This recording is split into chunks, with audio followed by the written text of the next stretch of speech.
Speaking of crypto, Bitcoin is not the crypto of choice for Mr. Mark Cuban, who has once again doubled down on his love of Ethereum. He says, I think it's the closest to a true currency. Now, he has his own set of incentives, I'm sure. NFT marketplace site that he invested in, super rare. It was $9 million.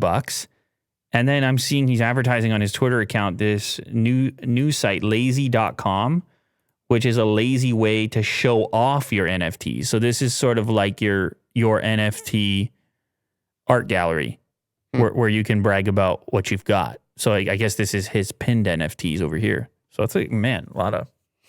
You can tell he loves Ethereum.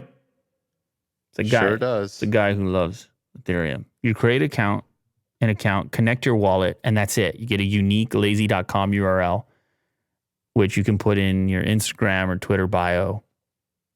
And advertise how nifty you are.